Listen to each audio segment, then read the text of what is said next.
दोस्तों, आज हम बात करेंगे टैक्स सेविंग म्यूचुअल फंड्स की, जो आपको टैक्स सेविंग में तो हेल्प करेंगे बल्कि बम्पर रिटर्न्स में भी हेल्प करेंगे।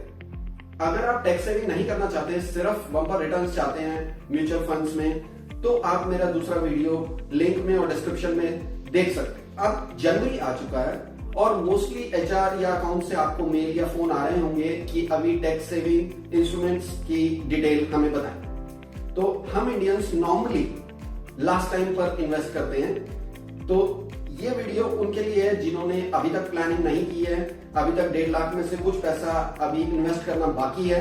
तो देखते रहिए ये वीडियो, अंत तक आपको बहुत मदद मिलेगी। तो मैं बात करूंगा 3 ऐसे म्यूचुअल फंड्स की जो आपको बम्पर रिटर्न्स के साथ टैक्स सेविंग भी दिला सकते हैं। तो पहला म्यूचुअल फंड जिसकी मैं बात करूंगा वो है IDFC टैक्स एडवांटेज फंड। अब ये क्रेसिल द्वारा 5 स्टार रेटेड फंड है, सारे के सारे मतलब अच्छा रिटर्न देते हैं और कम गिरते हैं जब मार्केट गिरती है। अगर आपने 3 साल इसमें 1 लाख रुपया डाला होता और 3 साल हो गए होते, तो आप गैस कर सकते हैं कि कितना पैसा बना होगा। शायद ज्यादातर लोग गैस नहीं कर पाएंगे और ये बहुत ज्यादा है बाकी टैक्स सेविंग इंस्ट्रूमेंट से, लगभग 1,90,000 के करीब और लगभग 24% रिटर्न, जबकि इस कैटेगरी ने लगभग 19% रिटर्न दिया है, बट इस म्यूचुअल फंड ने उससे काफी ज्यादा रिटर्न दिया। तो आप इसमें इन्वेस्ट करने की सोच सकते हैं। दूसरा म्यूचुअल फंड जिसकी मैं बात करना चाहूंगा, पराग पारेख टैक्स सेवर फंड, बहुत ही बढ़िया फंड। अब 3 साल पहले अगर आपने इसमें 1 लाख लगाया होता, मैं 3 साल की बात क्यों कर रहा हूं, क्योंकि टैक्स सेविंग म्यूचुअल फंड में 3 साल का लॉक इन पीरियड होता।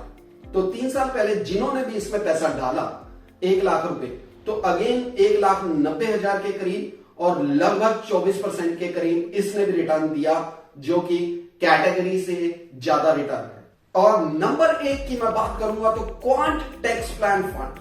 अब ये बहुत ही सुपर डुपर फंड है और इसने बहुत ही बम्पर रिटर्न दिया। 1 लाख रुपए अगर आपने इसमें इन्वेस्ट किया होता 2020 3 जनवरी को और आज के डेट में उसे निकालना होता, तो आपका पैसा लगभग 3 गुना बन गया होता, 2,76,090 रुपए, जो कि 40% रिटर्न है। और ELSS कैटेगरी ने जो कि 19% रिटर्न दिया, इससे बहुत ही बढ़िया रिटर्न इस फंड ने दिया। तो आप इन तीनों म्यूचुअल फंड में से किसी 1, 2 या 3 को चुन सकते हैं।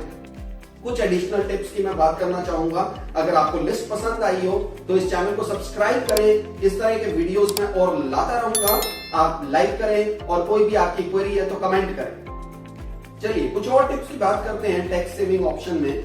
तो टैक्स सेविंग ऑप्शन में जैसे कि मैंने बात की कि लॉक इन पीरियड होता है।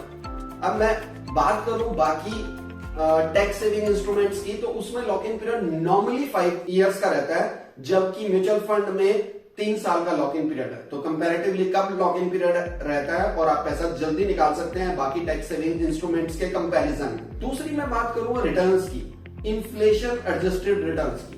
देखिए बाकी अगर मैं FD की बात करूं बैंक में या बाकी इंस्ट्रूमेंट की बात करूं PPF की, PF की, तो ज्यादातर इंस्ट्रूमेंट्स में आपको 6, 7, 8% तक रिटर्न मिलेगा और लगभग इन्फ्लेशन भी 6, 7, 8% के करीब इंडिया में चल रही है, महंगाई दर जिसे हम कहते हैं।